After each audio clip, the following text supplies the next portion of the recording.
Loyalty can be a trap.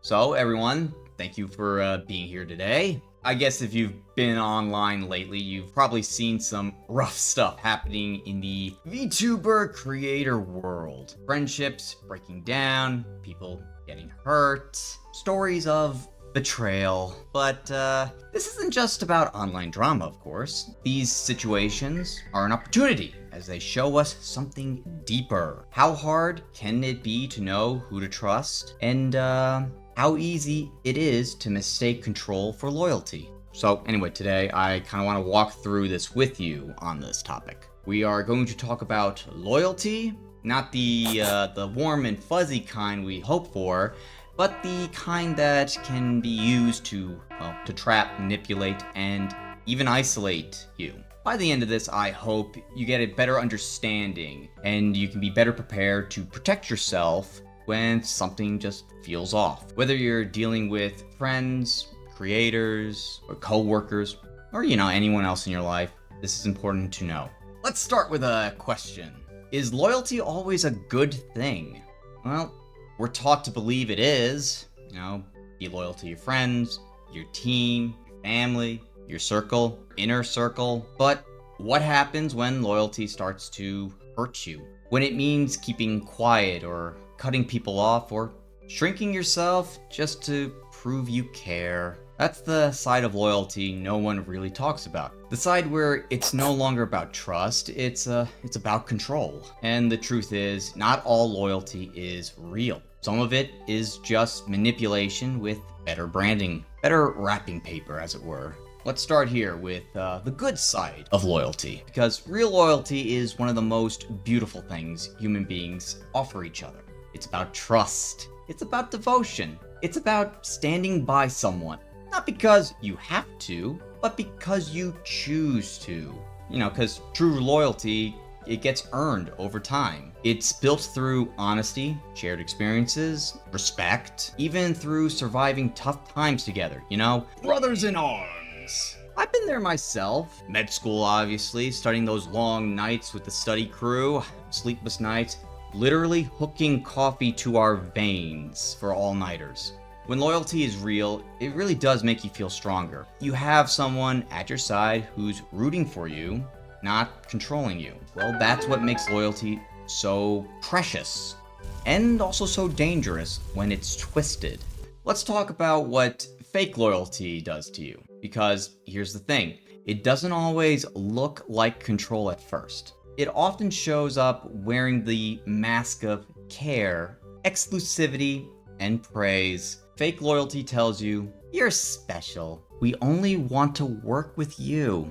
You shouldn't trust them, but we've got your back. And slowly, that praise, it starts to become pressure. This is exactly what we saw in the situation between Sinder, her manager, Redacted, and the artist Nanolus. In her public document, Nanolus shared that she was pressured to reject commissions from other VTubers, including Bao, Silvervale, and Shy Lily, all because they were allegedly on a blacklist. And in exchange, Nanolus would get exclusive work from Sinder. That's not friendship. That's really not even support. That's something I would call professional isolation disguised as loyalty. What happened there, it was about severing the entire network, one subtle move at a time.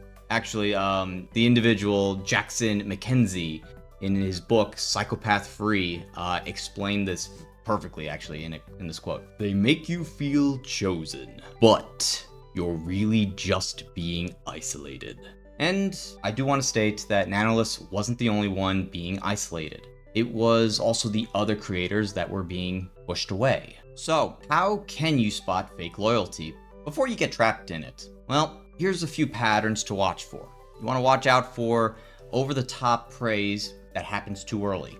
Things like, only you understand me, or you're the only one I trust. These kind of things feel good, but it's a little too fast and way too intense. Sort of like saying I love you on the first date. Another thing to watch out for is discouraging, is when the manipulator is discouraging other relationships. So you'll hear things like, are you sure they really support you? They may also say, maybe you shouldn't trust them. And suddenly, it feels like it's you and the manipulator against the world. Lastly, the other thing to spot is that the manipulator will punish independence. Well, they'll punish your independence. So when you're trying to work with others, hang out with others, or, try to keep your options open, the manipulator can get cold to you. They'll guilt trip you, maybe even start sabotaging your other friendships. Here's the important part about all this. It doesn't just happen one time. It's not a one and done. It's something they do over and over again to slowly pull you away from everyone else in your life. Psychologists, they have studied this pattern for decades. And this Sinder situation, it's not just drama. It's actually a textbook example of something we've seen in psychology and abuse recovery again and again.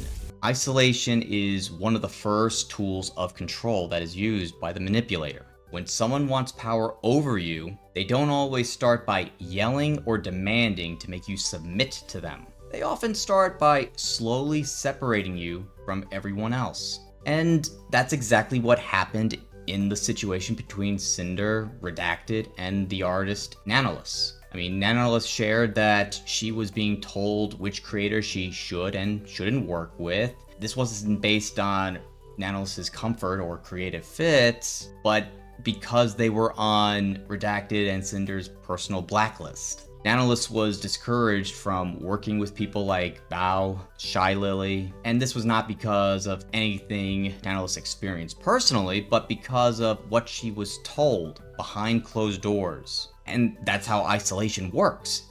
It separates you from the people who might give you clarity. The kind of people who might tell you, they'll take a step back, listen to what you tell them about a situation, and your other network of friends might tell you, hey, that's not normal, what she's doing. And they might also say, you deserve better. Also in Jackson Mackenzie's book, Psychopath Free, he says, toxic people don't isolate you because they love you. They isolate you so they can control the story. And once you're isolated, it's easier for someone else to rewrite what you believe about yourself and everyone else around you. So, now that we've seen how fake loyalty operates, we can dig in a little bit deeper into this topic. We can explore how isolation actually works, step by step. How do manipulators slowly build a trap without you even realizing it? And that's what we're about to break down next. Any questions so far? If you found this helpful, like and subscribe. The Doctor is out.